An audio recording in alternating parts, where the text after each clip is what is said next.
से हमारे साथ साध्वी जी बैठी हुई हैं। साध्वी जी, मुझे बताइए कि यहां पर फिलिस्तीन की बातें करने का कोई तुक बनता है क्या?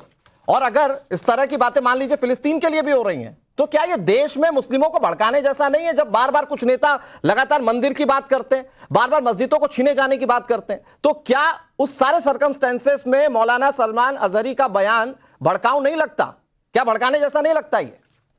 देखिए अनुराग जी, बात ऐसी है कि देश के अंदर सकारात्मक वातावरण बना हुआ था चारों तरफ से। राम मंदिर के बाद एक पॉजिटिविटी देश के अंदर स्प्रेड हुई है। देश के अंदर ऊर्जा और उत्साह का माहौल है और कितने सारे धर्म संप्रदाय के लोग हैं, मुसलमान लोग भी हैं जो राम मंदिर बनने से खुश हैं। लेकिन ये लोग हैं जो सियासत करने से बाजी नहीं आते हैं। ये ओवैसी और ये जो मुफ्ती का बयान आया है, ये लोग मिले हुए हैं, मैं तो ये कहूंगी, क्योंकि यही सेम बयान, लगभग सेम बयान कुछ समय पहले ओवैसी जी भी दिया था। ओवैसी ने बोला कि जो देश के जो मुसलमान हैं वो लोग मस्जिदों में नहीं जा रहे हैं, इसलिए देश का ये माहौल है। ये देश में रेडिकलाइजेशन फैलाने का काम कर रहे हैं, कट्टरता फैलाने का काम कर रहे हैं, देश के युवाओं को भड़का रहे हैं और फिर हिंदू मुस्लिम भी यही करते हैं। लेकिन अगर जब इन पर बात आती है तो कहते हैं हिंदू मुस्लिम हम करते हैं, पर्सनल अटैक करते हैं। एक बात बता दीजिए, फिलिस्तीन के मुस्लिमों से इसका क्या लेना देना? ये एक सोची समझी साजिश है, षड्यंत्र है। ये लोग चाहते हैं भारत का माहौल खराब करना,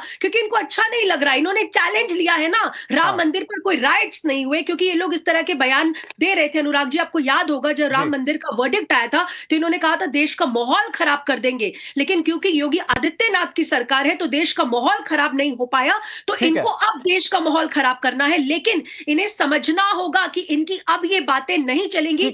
मैं शिवराज नायर जी आपके पास आता हूं। अजहरी साहब, मैं अभी आपके पास आता हूं। हम लोग तो संदेश ही इस बात का देते ना कि हम लोग अनेकता में एकता के देश हैं, हिंदू मुस्लिम सब साथ रहते हैं, तो हम लोग क्यों चर्चा में लौट रहे हैं? आपस में एक एक करके बात करते हैं ना।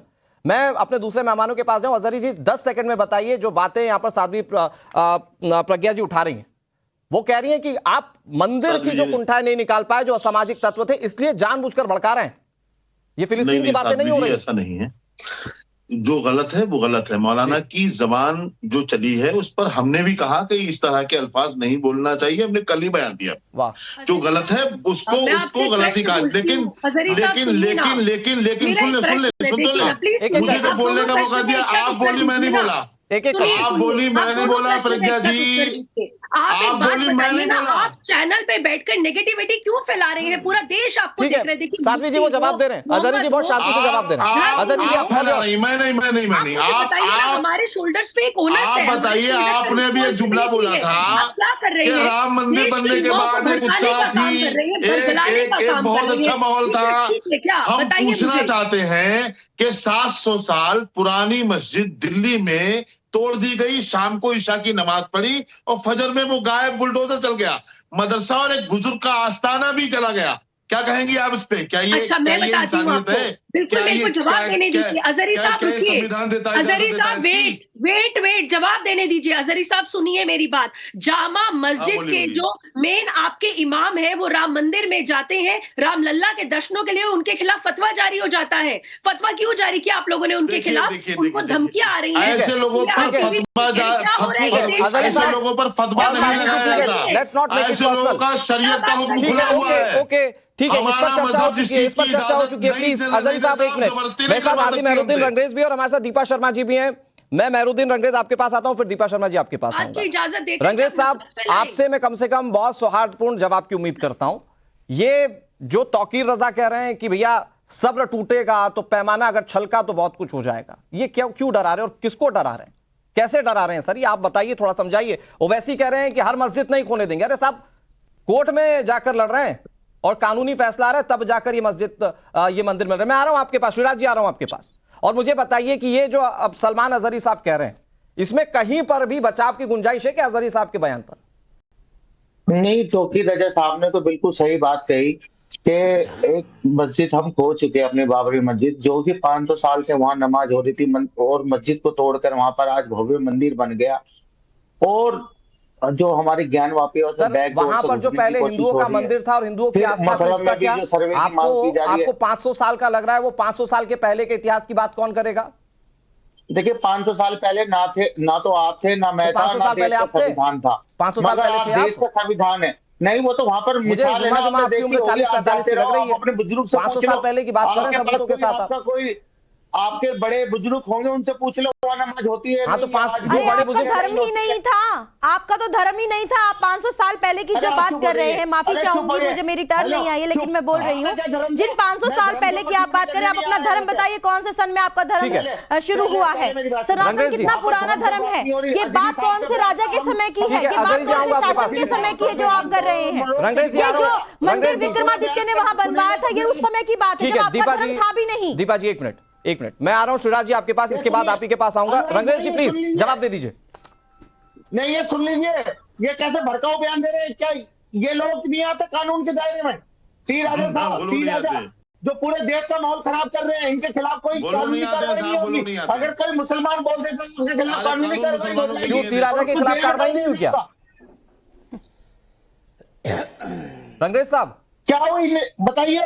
मुसलमानों के खिलाफ धर्म संसद बुलाई गई और मुसलमानों को मारने काटने की बात कही, और बीजेपी के मेहरुद्दीन रंगरेज जी, मेहरुद्दीन रंगरेज जी, एक मिनट, मेहरुद्दीन रंगरेज जी, एक मिनट, मैं मेरा सवाल एक बार सुनिए। ये जो चीजें हो रही हैं, चाहे वो तौकीर रजा कर रहे हो, चाहे वो सलमान अजहरी कर रहे हो, चाहे ओवैसी जी कर रहे हो, ये ऐसा लगता है कि मानो मंदिर के निर्माण के बाद ज्ञानवापी में जो आया फैसला या सर्वे हुआ उसके बाद, या फिर 2024 को लेकर, ये सारी चीजें एक प्लान्ड तरीके से नजर आ रही है जानबूझकर। रंगरेज जी, देखिए अनुराग भाई, मैं एक बात बहुत अच्छे से बताना चाहूंगा हाँ। कि पूरे देश का अमन चैन कौन खराब करना चाहता है? ऐसे संगठनों पर बैन लगना चाहिए, वीएचपी, बजरंग दल और ऐसे, ये पूरे देश का माहौल खराब नहीं, करना मौलानाओं चाहते हैं। पर बैन नहीं लगना चाहिए ना। आप कौन होते हैं? मौलानाओं पर बैन नहीं लगना चाहिए बैन करने वाले? मस्जिदों में जो है, नहीं, आप कौन होते हैं बैन करने वाले? आपकी संस्थाओं पर किसी ने बैन लगाया अभी तक? आपकी संस्था, आपके वक्फ बोर्ड पर किसी ने बैन लगाया अभी तक? आप कौन होते हैं कहने वाले कि बजरंग दल वाले अशांति फैलाते? आपके तौकीर रजा कह रहे हैं इस बात को कि हमारा जो देश का कानून है हम उस पर भी विश्वास नहीं करते, क्योंकि वो सरकार के इशारे पर काम करता है। आप अपने ही देश में रहकर अगर आप इस देश को अपना देश कहते हैं, और फिर आप ये भी कहते हैं कि हम इस देश के कानून पर विश्वास नहीं है। प्लीज ओवरलैप मत कीजिए। एक मिनट, मेहरुद्दीन रंगरेज, पहले तो एक महिला से बात करने की तमीज सीखिए। सॉरी टू से, आपके साथ इतनी चर्चाओं में बैठे, ये प्लीज मत कीजिए। कहां आप लोग अपनी शालीनता खो देते हैं? नहीं, वो अपना परिचय दे रहे हो। आप अगर कुछ गलत बोलते हो, वो आप अपना दीपा जी, हम परिचय का परिचय दे रहे हो। दीपा जी, मैं आ रहा हूं आपके पास। मेहरुद्दीन रंगरेज कंक्लूड कीजिए अपनी बात को। शिवराज नायर जी के पास जा रहा हूं मैं। मेहरुद्दीन रंगरेज प्लीज। बात करेंगे उतनी आपका प्रमोशन हो जाएगा। आप बोलिए। ठीक है, हमें प्रमोशन लेके कहीं नहीं जाना है ना, हम किसी चीज से जुड़े हैं। हम सनातन के लिए खड़े थे, खड़े हैं और खड़े शिवराज रहेंगे। नायर जी, वीएचपी पर बैन लग जाए, बजरंग दल पर बैन लग जाए, मौलाना खुला बोलते रहे। शिवराज नायर जी। सर तन से जुदा नारा देकर के पूरे विश्व में आतंक फैलाने वालों पर बैन नहीं लगना चाहिए। ये उनको तो कभी विरोध करेंगे नहीं। 4,000 किलोमीटर पैलेस्तीन में जहां पर हमास के आतंकियों ने चमगादड़ों और गिद्धों की तरह आकर के निहत्थे लोगों को, औरतें और बच्चों को मार दिया, उनका विरोध नहीं करेंगे।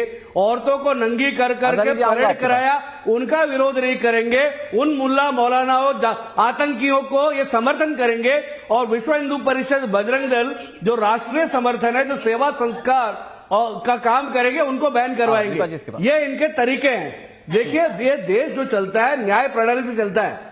यहां पर ये देश जुडिशियल प्रोसेस के लिए जाना जाता है। प्रॉब्लम क्या है? ये मदरसों में पढ़ने वाले साइंस, टेक्नोलॉजी और लॉ वगैरह के बारे में इनको कोई जानकारी नहीं है। आपके पास कसाब कराची से आया था, बोट में बैठ करके यहां पे आकर के निहत्तों को मारा, लेकिन उसको भी ट्रायल का मौका दिया। अफजल गुरु ने सबके सामने ऑन एयर निहत्तों और निर्दोषों को मारा, उसको भी ट्रायल का मौका दिया। आज मंदिर का जजमेंट आया, वो कोर्ट के थ्रू आया। ज्ञानवापी कोर्ट के थ्रू आ रहा है। यहाँ पे इनको जुडिशियल और जुडिशियल प्रोसेस, लेकिन सर, इस सरकार के शासनकाल में बार बार बताने की कोशिश होती है कि हम लोग दबे कुछ नहीं। शिवराज नायर जी, नरेंद्र मोदी के शासनकाल में बताने की कोशिश होती है कि देखिए साहब कितने जुल्म हो रहे हैं हम पर।